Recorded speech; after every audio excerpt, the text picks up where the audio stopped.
So now we have some time before the end for general questions.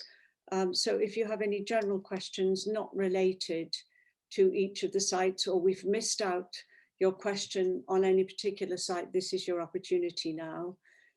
And I just also to draw your attention to the fact that we will be finishing at 7:30.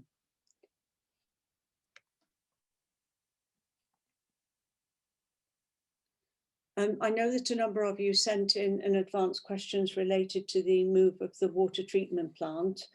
And I have a question, please can you include an item regarding the proposed move of the water treatment plant? I have a question here. Do we want to take this one, Chris? Yes, we can do. That's how are Hill and Marshall responding to the Anglian Water selection of Site 3, Honey Hill, for the sewage works relocation? I don't know if Henry or Chris would like to comment on that at this stage. If you have any comments to make? Only really that we're obviously aware of it in terms of the preferred site, and we'll be keeping a close eye in terms of kind of, you know, the possible impacts that has for Marley and if there's any mitigation needed.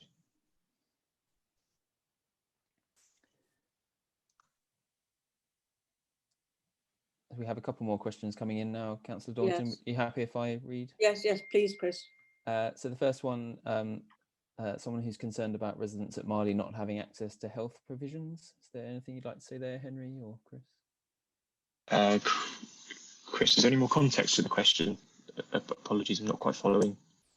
No, that's the question as it's written, I'm afraid. So I don't know if do you know where residents in Marley would be accessing health, doctors, surgeries, etc.? I don't know off the top of my head, Chris. Okay, that's fine. We can certainly look at that, but no apologies. Okay. Just looking now. Could I just mention as well that we have had, as I said at the very beginning, we've had a question concerning covering the move of the water treatment plant in this forum. It wasn't down on the agenda, but I know it's an area of particular interest to many of those on the call.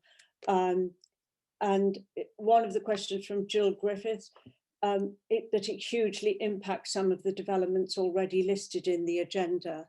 And I know that Karen Barclay is on the call, whether you wanted to pick up on that, Karen. Good evening, everyone. Thank you, Councillor Daunton. Yes, I'm Karen Barclay from Anglian Water.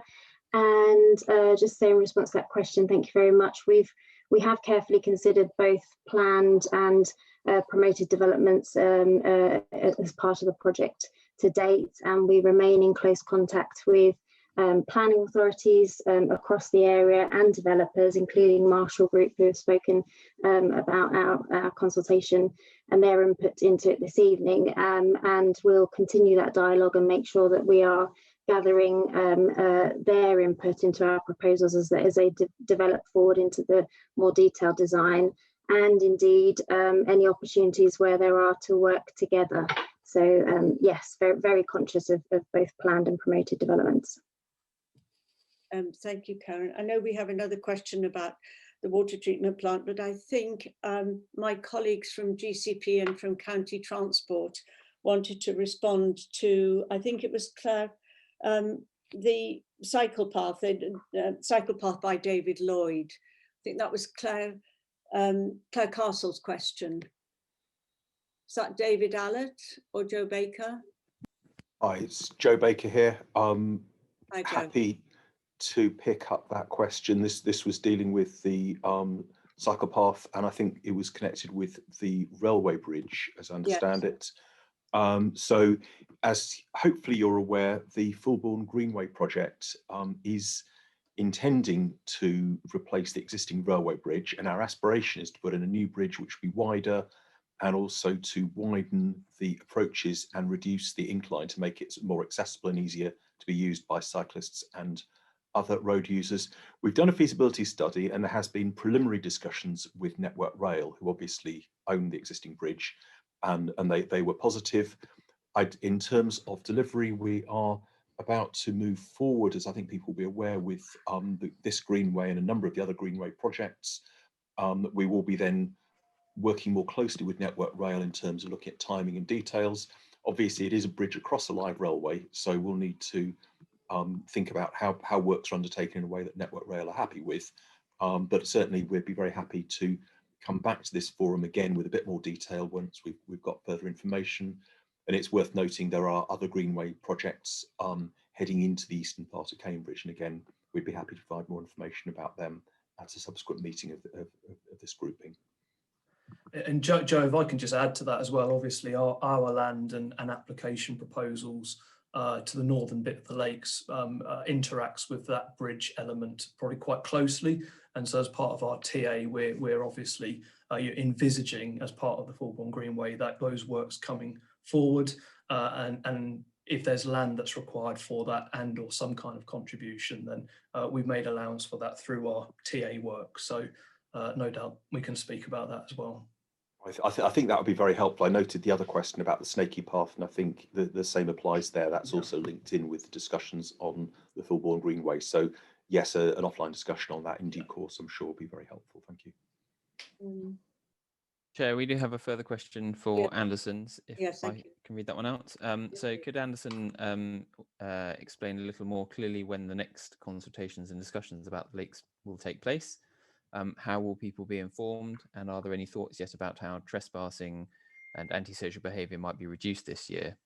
It sounds as if long-term solutions will depend on the commercial development application, which will presumably take some time. Yeah, absolutely. I'm happy to answer that. So we are now moving into the submission of a planning application. Clearly, that comes with a public consultation. We remain open to discussion with residents at all times, really.